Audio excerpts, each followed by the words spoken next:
Alors, aujourd'hui, ce que je vais faire, c'est tout simplement répondre à des questions qui m'ont été posées par des abonnés sur Instagram. Quelles sont les bases du trading que je dois comprendre avant de commencer? Je pense qu'il y a deux choses qu'il faut que tu comprennes. La première chose qu'il est important de comprendre lorsqu'on commence le trading, c'est que le risk management, c'est-à-dire ce n'est pas la quantité de positions que tu prends ou la somme que tu as sur ton compte qui est important. Ce qui est réellement important, c'est que tu saches exactement combien tu perds pour une position, combien tu devrais gagner pour une position. Le simple fait de savoir comment gérer ton argent autour de ton trading est hyper important. La deuxième chose, c'est le price action. Il est important que tu puisses comprendre les structures de marché. Il est important que tu puisses comprendre comment le marché fonctionne, comment lire des graphiques boursiers, mais de façon vraiment très poussée. La deuxième question qui m'a été posée, c'est est-ce que je dois me concentrer sur un type d'actif spécifique ou diversifier mes investissements dès le début? Je pense qu'il n'est pas nécessaire de se concentrer sur plusieurs types d'actifs dès le début. Premièrement, parce qu'il est important que tu puisses te spécialiser. Le fait de te spécialiser te permet de comprendre d'une part comment un type d'actif fonctionne et deuxièmement ça te permet de limiter la quantité de recherche que tu pourrais faire pour comprendre un peu l'économie d'un point de vue fondamental.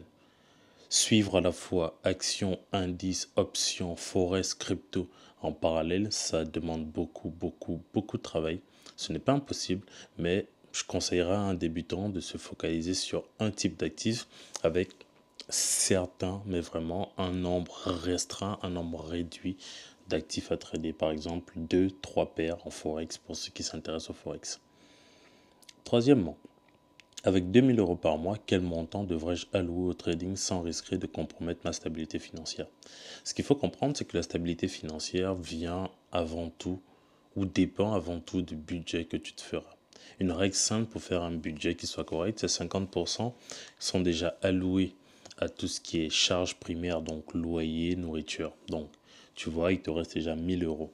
30% seront alloués à tout ce qui est distraction, tout ce qui est vie quotidienne, etc. et tout. Et 20% qui restent sont alloués à ton épargne.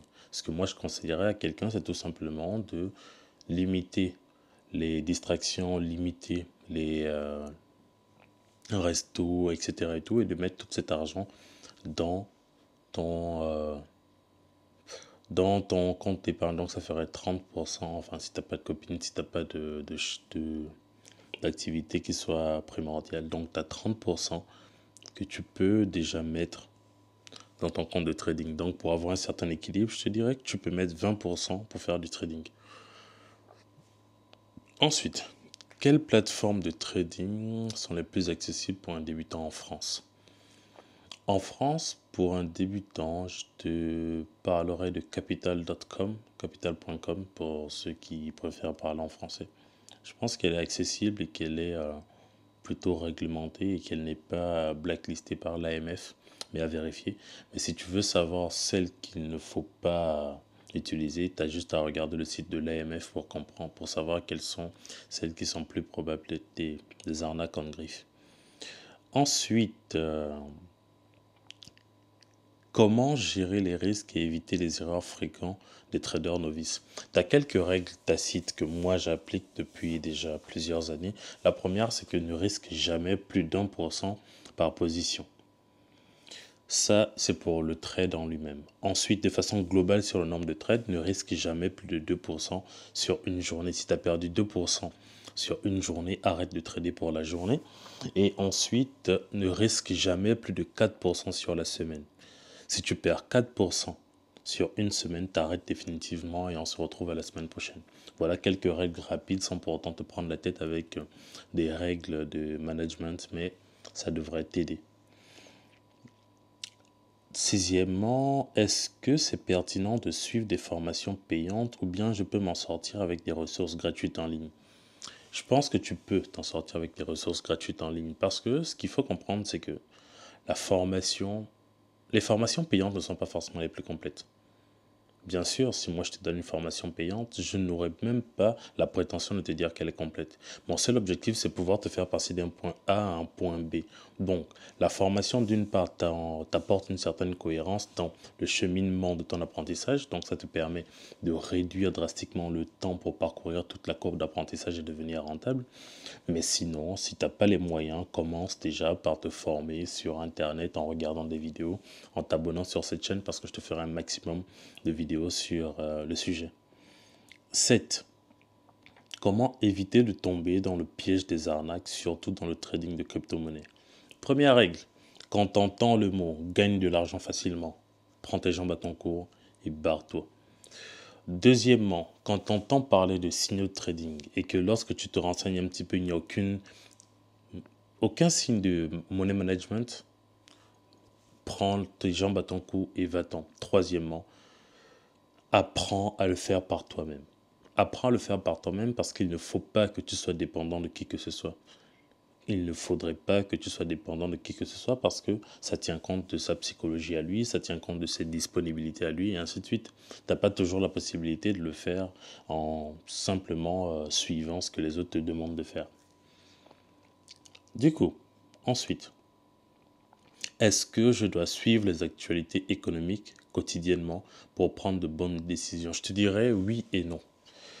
Pourquoi? Parce que d'une part, si tu apprends à faire correctement de l'analyse technique, tu n'as pas besoin d'actualité économique en griffe. Pourquoi? Parce que toutes les informations économiques qui peuvent être données sont enfermées dans l'évolution des prix.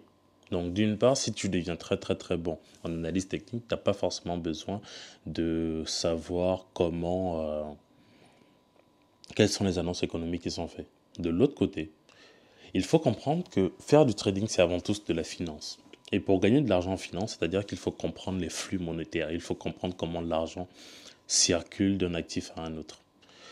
Ce qui fait, premièrement, c'est que comprendre par exemple que les actions sont en baisse parce que les taux d'intérêt, que les indices baissent, que les actions baissent parce que les taux d'intérêt augmentent, te permet d'une part de choisir plus facilement quel type d'action trader dans une certaine période, ainsi de suite.